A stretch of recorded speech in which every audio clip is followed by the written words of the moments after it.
Hey everybody, welcome to Around the Farm, the podcast about all things ag. I'm your host, Clint Schaffer, and today we have an exciting harvest prep episode where we talk to Climate FieldView's Senior Product Manager, Greg Deim, where he takes us through all the tips and tricks and the ins and outs to get prepared for Harvest 2021. If you like the podcast, be sure to like the podcast, subscribe, and ring the bell to get notified each and every time that we push out new content. So, here we go.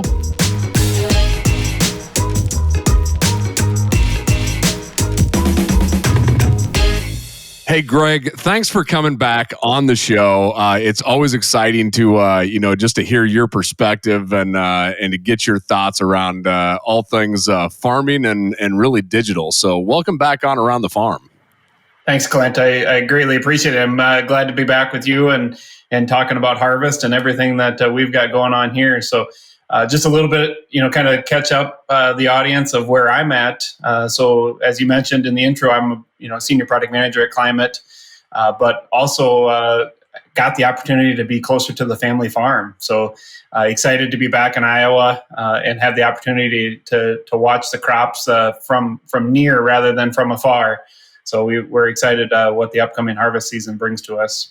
Well, you talk about your opportunity there, Greg, and actually the interesting part is you and I got to know each other when really you were farming, and I was on Climate FieldView, and then you kind of had the opportunity to come over into the company then. Absolutely, yeah. Actually, we could go way back, couldn't we, Clint? As far as from a grower, the first time we met at one of the meetings down in Iowa City, and my brother and I were growers. Speaking about the Climate platform to then when I became a CAS activation specialist and was helping others with the product, and now ultimately giving it a sense of direction as a product manager. So yeah, it is a full journey.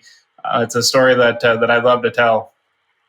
Well, I tell you what, I know I was excited when you got to come over, just for the simple fact of getting that true farmer perspective really driven into the product. I think is just a great opportunity for us to have that insight. So it's great to see you doing what you're doing. So absolutely. Well, speaking of the farming, how are things looking out on your family farm there, Greg? Clint, as many in the Midwest are struggling with some drought conditions. We are in a little pocket of northern Iowa that is seeing definitely some drought conditions. And actually, we were just talking before coming on. We are 15.7 inches behind a 30-year average. So looking at climate.com and actually looking at some historical weather data, so that just kind of tells you where we're at, being 15, almost 16 inches behind. It's crazy though. The crops are still green. I think if we don't catch a rain here in the next couple of weeks, it'll definitely speed up harvest. That is for sure. Well, speaking of harvest too, what are some of the steps that you and your family, start taking in order to really just get prepped to get that combine rolling and make sure everything goes right on those first few days? I got to give that all to my brother from an equipment standpoint. My brother does a great job of keeping our equipment in top-notch condition, and it really starts from the day we finish harvest. He doesn't let the combine go into cold storage until he's gone through it and tried to get a feel for what needs to be done. So, from an equipment standpoint, my brother does a great job. But, when we look at our full operation, it's more than just equipment that we have to prepare. It's really kind of preparing your minds for what you got coming, as far as inventory control, sales. How have we been working on from a seed standpoint? Where stuff planted. So it's really a multifaceted preparation for us. Well, that's you just started saying exactly what I was thinking there, Greg. It's not just nuts and bolts anymore, right? It's also a whole technology aspect. I know Dad and I, we always call that first day calibration day, right? Where you're probably not planning on getting hardly anything done besides calibrating the yield monitor. Take us through maybe some of the tips and tricks, with all the technology that you run on your operation. What are some of the tips and tricks that you utilize to get ready, not only from a yield monitor standpoint, maybe if you run a drive or a 2020 or things of that nature? Just what are some of the things that you could maybe share with us that could make lives easier? Yeah, so I'm going to speak from two sides of it because you do get the benefit of me putting on a grower's hat and as well as the product manager. So, the biggest things that if I step back and think about what our intent here is to provide our audience some feedback about FieldView and some best experiences leading into harvest. The feedback that I can give is through testing and also user feedback that iOS 14.7.1 and the Cab app 10.3 and higher have proven to be a very good experience so far this late summer and headed into the harvest season. So just to kind of reiterate those numbers again, iOS 14.7.1 and Cab app 10.3 and higher is really the message that we're going to be telling going into harvest for our customers. And it's our recommendation that if you're running those versions, we expect you to have a very good experience with the app and your iPad itself. So, a little bit about that kind of talks about climate, but really, if we go back to what else do we think about heading into harvest? We talked, it's not just hardware anymore. It's you got to be ready for your data preparation. Some of the things that I guess I like to do is I make sure that automatic updates is turned off on my iPad. If our customers have been around and been through harvest seasons, they know that September is that time that Apple likes to release their next version of the app. And while there's nothing wrong with that, we just want to make sure that our customers have a good season.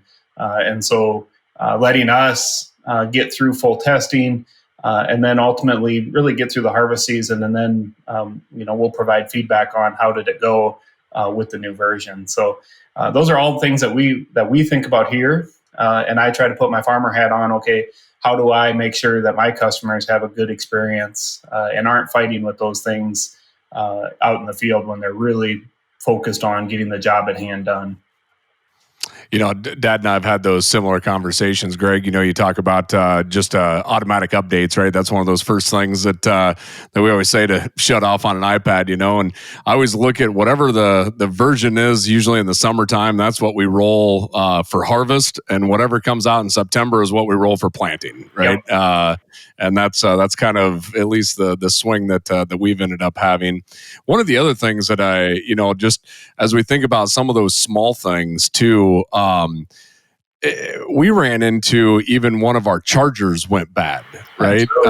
And so it was one of those where Dad and I made sure now to have a couple more of our little 12-volt chargers, shoved in the buddy seat, just in case one goes bad, because you got to power everything, right? There's a lot of power that's going through a lot of this. So and actually that's a great point, Clint, that you bring up. You wouldn't think about it, but that charger, the charging cord itself, actually does play a big part of it, because through all of our research that we've done with the Cab app and the iPad itself is that when the battery gets below 30%, we have seen degradation in just the experience. Bluetooth maybe will struggle. So if you're connected to a drive in your combine and your battery is low, we have seen that cause some problems. And so I've heard some stories of where customers lose their charger, or in my case, usually it's my son or my kids take the charger and I don't know where it went. And so they'll go uptown to the local gas station and buy one off the end cap, right? Standing next to the cash register. And if there's anything I can recommend is don't do that. That is a critical piece to the whole system, is to keep your iPad charged. And there's different qualities of those cables. There's different speeds, there's different qualities. And so we do really recommend, if you can run an Apple branded one that came with the iPad, that's your number one. But even finding just a good 3 foot, you wouldn't think that matters, but the length we have actually seen cause issues as well. So we recommend the 3 foot chargers, and find yourself a good one. It's you get what you pay for is really the old analogy there. Stay away from those cheap 10-footers that are like $5 for 3 of them on Amazon. Then exactly, right? Yep, that is exactly the point. You don't need a 10-foot cable. keep it as close to the charger port as you can. So my best experience that I've seen is the 3-foot charger cords. Yeah. Now, without getting into, I know there's a lot of different versions of iPads out here. It's amazing that how long iPads have actually been out. I can't remember, like 2010, right? So I think we have like 11 years that these things have been out, which time has flown by so fast on that. What's your recommendation, Greg, on all the farmers that are listening out there? As we have, maybe I have a 4 or 5 year old iPad versus a 2 or 3 year old iPad. What are some of your thoughts on updating the actual hardware piece? Yeah, so I think some of that comes down to what Apple does themselves. And the first thing that I guess that I can tell our customers is go out to climate.com and go to the Knowledge Center, go to the product support tab. And actually, if you just type in the search bar, just type iPad, it'll come up with the list. We keep track of all of the iPads on the Knowledge Center. And so it'll actually tell you the ones at the top that are expired or no longer are being updated by Apple. And that's a pretty good indicator. If Apple's not updating them, you're probably at the mercy of needing to go get a new one. And so then you scroll to the bottom and you can see what the latest versions are available. And so, they've got so many of them. Clint, you're right. I can't keep track of all of them, but luckily we've got a good list, and we work to keep that updated.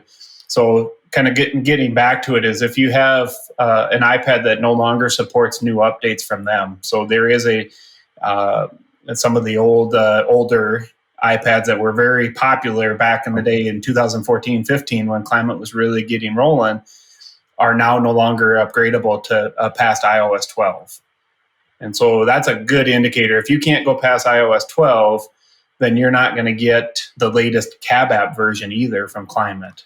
Okay. So, and if you're not getting that latest version of the Cab app, I would assume maybe compatibility starts becoming an issue and some of those types of updates that have rolled in past that, whatever that last update is then. Absolutely. Yeah. All of the bug fixes, enhancements, improvements that we've been doing over the last 18 to 24 months, are always wrapped up. Our whole recommendation is to stay current on the Cab app because there's a reason for it. We are constantly trying to improve the product and learn better about what our customers are experiencing. Well, I got to just keep sitting here asking you a couple questions, probably because, I have them myself, right? Well, I got you I got you in a good spot to ask you all these questions, So what is your recommendation for, you can go on and download multiple years of data to the local iPad, right? What's your recommendation at Deim Farms? To basically, how many years do you download? Are you only keeping the current year? What's the thought process there? What would you recommend us at Schaffer Farms to do? Clint, that's a great question. Actually, I was just talking internally about this the other day, and so it's funny you bring that up. And I pulled my personal iPad up, and so there's really two things to think about: is what is the iPad doing in the operation? So my personal iPad actually has 8 years of data loaded on it, and it's 106 gigabytes of data. I just happened to look it up the other day, but we have 106 gigabytes of data on my iPad just for our farming operation loaded into FieldView. And so on a 164 gig iPad, I'm going to run out of room. And so I do have a risk. If my iPad had to be in the cab while we're harvesting, I run a risk. So what we do is we typically have our own personal iPad. So we actually have we have a lot of iPads in our farm, Clint. I'm not going to lie. My dad has one. I'll just say one. There's a lot more than that, but he has one that he uses, and then my brother has one, and then I have one. Those are what we kind of call our personal use. They don't really go in the cabs. They have everything on it. When we think about in the cab, we're really only focused about what are we collecting. And so we don't download everything onto those iPads. The ones that are in the cab, they're truly focused on the activity at hand, getting the job done, collecting that data, and then transmitting it up so that ultimately our personal iPads can get it. One of the biggest selling points of FieldView is having it at your fingertips. So downloading that to iPads is a big value. So if I'm hearing you right, if whatever's in the cab, make sure I have enough memory on there first off, but then probably have, maybe the current year so I get my planting data, but try and maybe not to bog it down after that. Absolutely. Yep. Nice. And actually that goes into another point that I was going to bring up, Clint, around just kind of preparation. And this goes beyond FieldView, but this ultimately really goes back to kind of data preparation, setting yourself up for a good season. And that is to understand what's on your monitor. So the way FieldView works, if you remember, is we actually we connect and collect the data from a source. And that source is typically an OEM monitor. And so understanding that, having that monitor cleaned up and ready to go is also another point that I guess I would offer some advice. And this is me kind of stepping back into my farming and my consulting days around how did I help my customers have the best possible experience during harvest. And that was to make sure that, number one, it's always a good idea to back up your data before you start a new season. So back up any historical data. Even if you think you've done it, I usually do it again, just in case. I've got a drawer full of USB drives here that have way more data on them than I probably need. But I like to do that just as a safety net, right? And then clean up your monitor. Make sure you have ample room on your OEM monitor as well. And so that just makes sure that you're collecting the raw data as well. So that's a good tip that I like to give to our customers as they're preparing for harvest. I think that's a great call out, Greg. I'll share a quick story that we had that kind of lands on that. When we moved over to FieldView in our 2020 in the planter, right? That's where we were collecting everything. We kind of started to ignore our OEM monitor that was still there to do some of the planter controls, and so we weren't really changing field names or doing what we typically would have done as well as we did in years past, right? And we only did this for one season, and you'll find out quickly why. We have, of course, auto steering, right? And we have our AB lines that were stored in there. Well, being that we weren't switching our fields and keeping track of that, we ended up going in to do some replanting, and guess what? You can't find all your AB lines anymore. Oh. And so that was the only year that we probably did not do our due diligence in maintaining the OEM monitor and alongside FieldView. And this year and the years after that, we have been very specific in making sure that our data is very pure on both of those, because it's amazing what you may need to go back to, and that data integrity, I think, is just absolute key. Yep, absolutely. And I could tell stories like that as well, Clint. I think everybody goes through it. There's always those growing pains of you live and learn with digital ag, and that's part of the battle. That's where we're here to try to give it the best advice we can, to learn from our mistakes, right? So you and I get that advantage of living and learning real life, but sometimes you only get the one chance and then you regret it. So those are fun stories that we can all tell, I'm sure. Well, you've been in the digital space for a long time, both as a user and, of course, now as seeing all the internal workings, how the sausage is made per se here. What have you seen change in the rural landscape when it comes to access to good cellular service or good broadband internet? Have you seen that change a lot over the course of the last few years? Oh, absolutely. I mean, that's a whole nother conversation and episode in itself there, Clint. But, when we think about what broadband and really for us, we're in a little pocket here where cellular coverage was not great, really up until the last couple of years. And so, we've seen it evolve, but I could tell stories, Clint, of my brother that's not part of the farming operation on a day-to-day basis that lives in California. And he actually wrote a letter. I'd have to go back and look, but I want to say it was in 1998. He wrote a letter to the governor of Iowa requesting broadband internet to be brought to Sway City, Iowa, which is where our family farm is. And I remember my dad specifically saying, Brent, don't send that letter. You don't know what you're getting yourself into. And look at us now. That was in maybe 96. It might have been even before that. We go back to maybe 94. But either way, now we were talking about it as we jumped on here. I've got gigabyte internet in rural Iowa. It's opened up the doors for me to be able to do what I do. I get to have these conversations with you. I get to be part of a great company and work. But ultimately, it's unlocked the opportunity to be really close to my customers and my family farm. Well, I bring it up, Greg, because one of the things that I've seen, and we live in a rough cellular area as well, or used to. I mean, it's a lot better than what it ever was, but it never ceases to amaze me in both harvest and planting when that comes. And a lot of times I'm traveling or I'm on the road, and one of my favorite features that I will always consistently talk about is remote view, right? Yes. And it just amazes me that I can be literally anywhere, and I can pop open either my phone now that we have that access on the phone, or on my iPad, and it's just like I'm sitting right in the cab of the tractor or cab of the combine. And I just find that absolutely fascinating that we've reached that technology at this point, that all works even when Dad's in like the most remote field on our farm.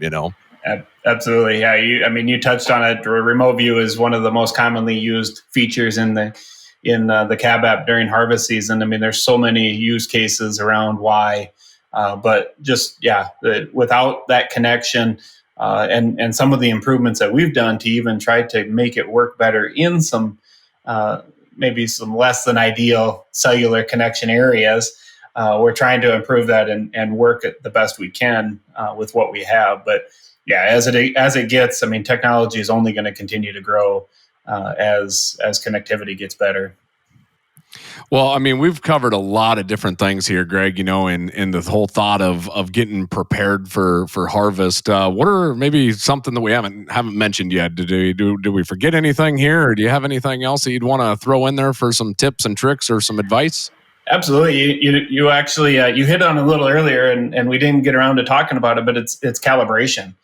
Understanding yield calibrations, and I attribute that to data quality. It boils down to I wrote down a couple things before I joined, and there's really two questions that I've always gotten asked as a consultant and as a technology guy when it comes to yield monitors, and that is, when should I calibrate?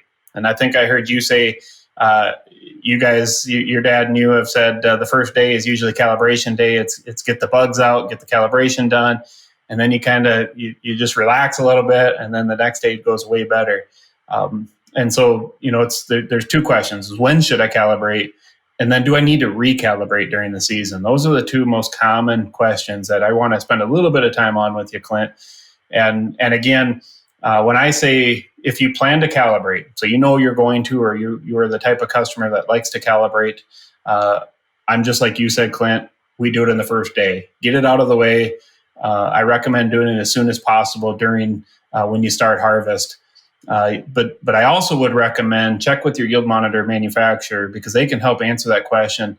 And I say that because the data that you collect before you calibrate, you have to understand what happens to it. Does it get back calibrated? Do I need to do something different with that data? So you don't want to collect 3 days worth of data, calibrate, and then you have 3 days worth of data that maybe isn't calibrated or hasn't been touched. So understand your yield monitor manufacturer, maybe ask that question to them so that they can help you understand how it works. And so that's really the piece why I say do it in day one. Just get it out of the way and have it done, because then everything from that point on is calibrated and ready to go. You did mention there, on the recalibration, and that's Dad and I have always kind of toss this back and forth. We probably wait until our corn's maybe a little drier than some of the others. But if you start when your moisture is really wet, and you're going to end when it's, let's say 7, 8, 9 points drier, is there a concern on your end, Greg, that that calibration could be off on the front side and on the back side? So I'm going to ask you this question, Clint, because there's really two schools of thought around that in my mind. And that is, what level of accuracy are you looking for in your calibration? Do you want it to stay within 1%? So when you go to compare your yield monitor to your elevator slips at the end of the day or at the end of the season, you're 1%, then absolutely dry down is a big reason of why you would recalibrate. Staying ahead of the crop conditions or staying with the crop conditions is a big piece of it because it's a mechanical machine. So as your crop conditions change, and you pointed out one of them, which is when moisture drops drastically. So back in the day, we always said 5%, but I think it really boils down to when you start. I think universities are saying you should harvest in that 24% is a good time to get started. But realistically, Mother Nature plays a hand in that. And we all think it's a good thing that it dries down in the field, right? We love to see it dry down. It's less money we have to put into the crop. But really, to get the best result out of harvesting and our data, it's to recalibrate when you notice that. The other ones to notice, and we might see it this year with areas of drought, and even in our operation, if I looked from north to south in our farms, some of our northern fields have gotten more rain than our southerns. Our test weight might fluctuate. So we may need to watch that a little bit more as we jump into some fields that maybe did get some rain, and the ones that are in the drought condition, we are a little concerned about our test weight and the kernel depth that we have on those fields. So we're going to watch it. It's something that you just have to be diligent about.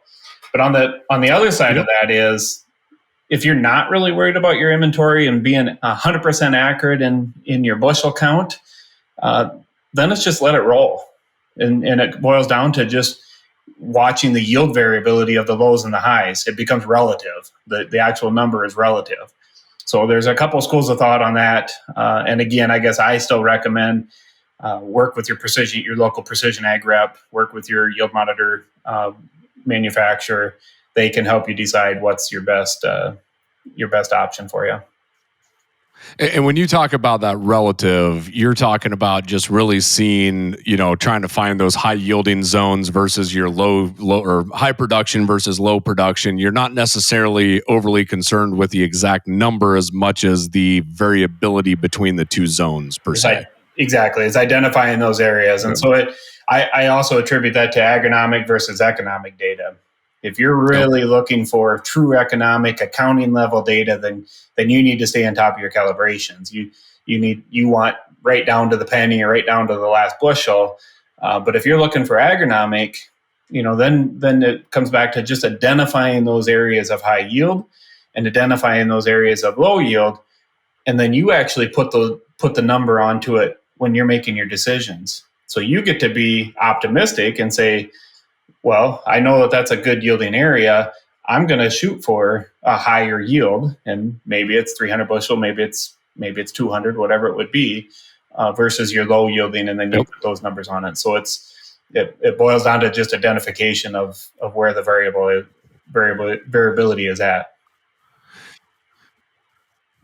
One of the other things I've been told too, and get your thoughts on this, is when you're calibrating, you're using other pieces of hardware, right? If you think about a moisture tester, you're thinking about scales on a auger wagon or a weigh wagon, or maybe you're taking it to town, or you have a scale, a truck scale.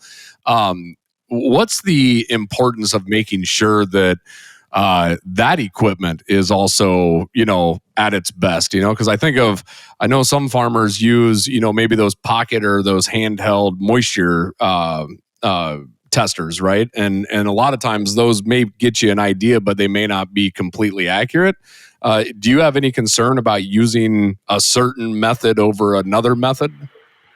Absolutely. I mean, we find ourselves running to town quite a bit, mainly because it boils down to running a grain dryer. So, we talk about the yield calibration.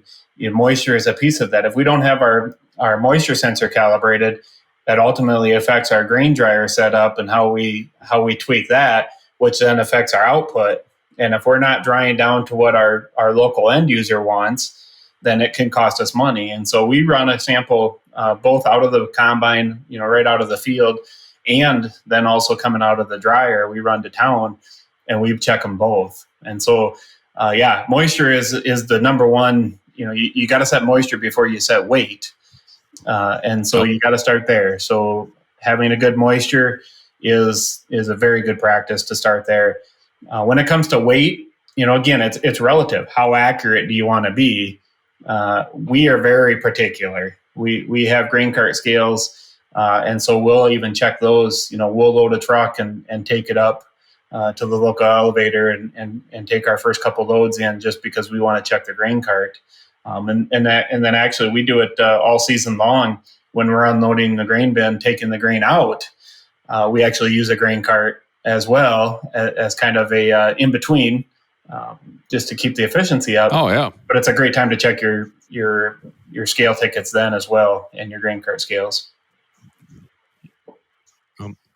Well, I tell you what, side note, our auger cart right now is at the dealership getting scales installed for the first time on Chaffer Farm. So we're going to be incredibly excited. We've always either had a weigh wagon, which is our seed tender, which has scales on it, which that's a really big pain to try dumping into. These long augers on these combines anymore are kind of hard to dump into that little thing anymore. So we a lot of times we take it to town, but we are excited to finally get scales on the auger wagon there. So I got to bring something up there, Clint. I heard you say it. And there's a debate I saw on the internet not too long ago.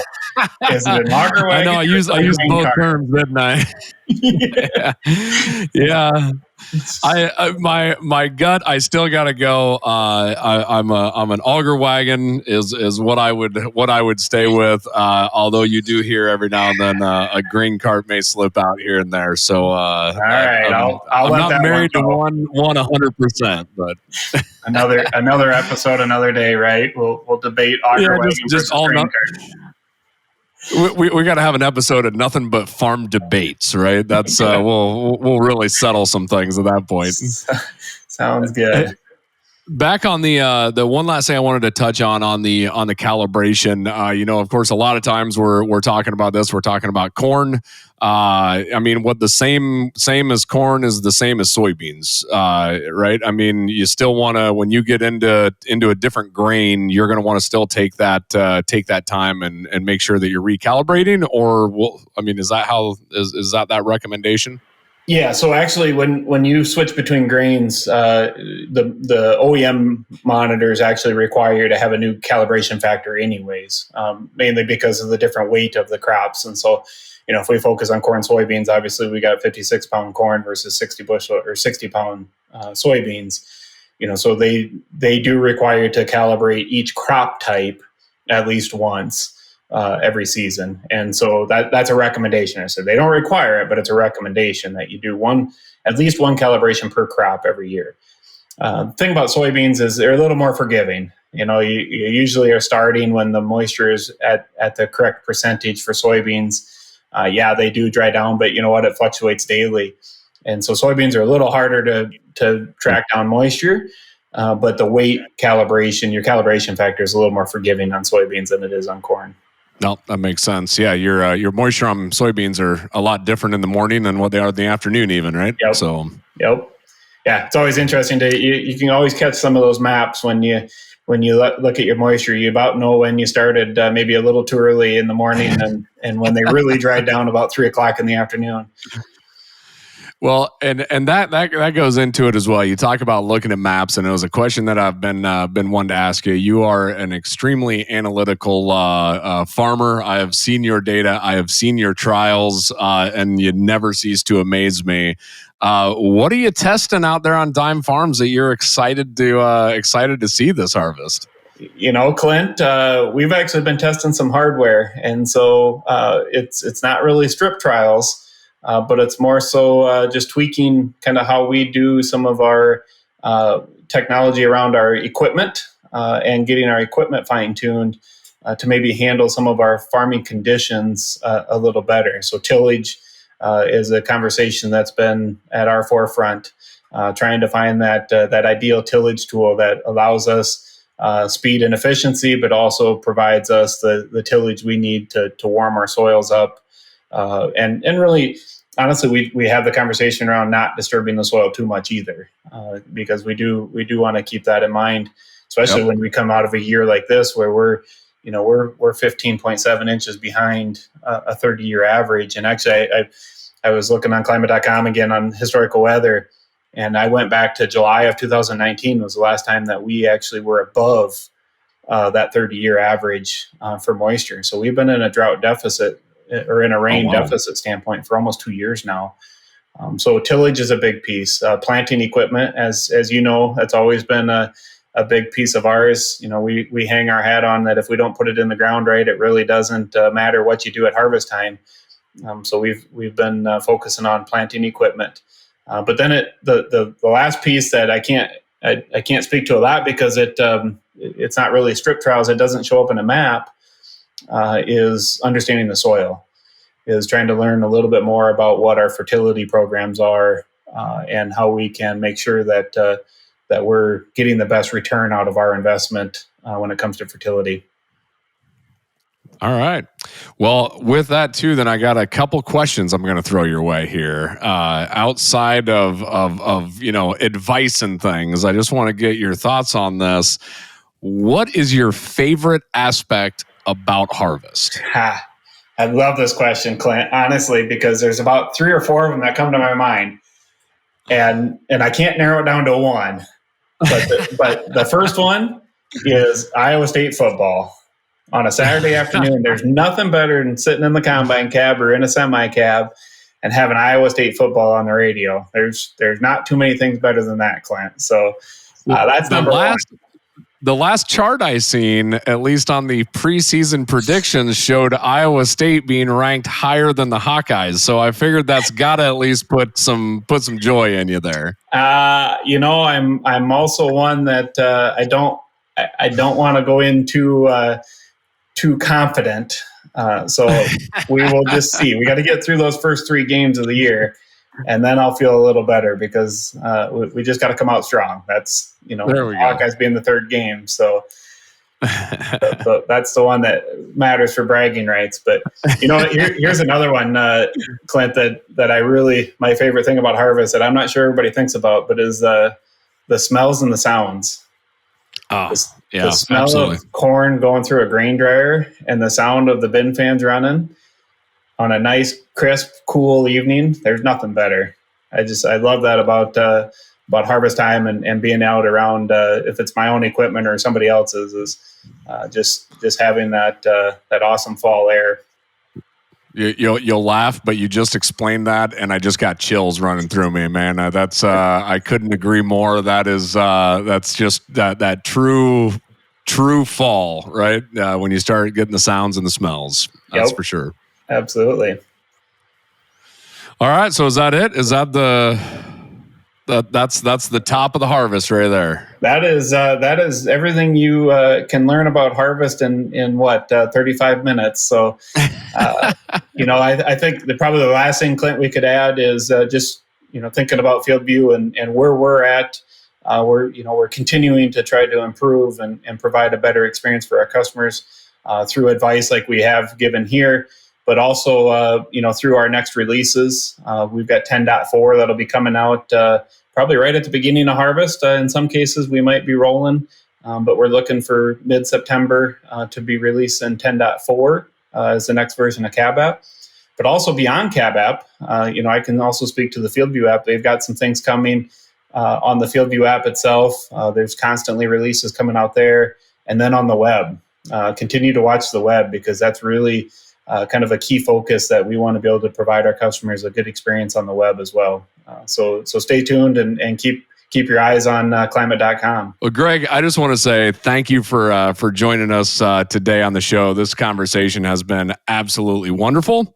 I also want to say, just thank you to you and the team back at FieldView for all the updates and all these features that you're pushing out to us. I know Dad and I look forward to it every year to get into the combine, to get the FieldView Cab app and running. You guys are just doing a fantastic job. So hats off to you and your team. I appreciate that, Clint. Absolutely, it's definitely a team effort. Well, hopefully, maybe after harvest, maybe before planting, we can bring you back on and see what else you have up your sleeve there. I would be glad to do that anytime. Hey, we just had an awesome conversation with Greg Deim where he took us through all the ins and outs and the tips and tricks to really help us all get prepared for a successful Harvest 21. We also asked that if you like the podcast, be sure to like the podcast, subscribe, and get notified each and every time that we push out new content. And with that, we'll see you around the farm.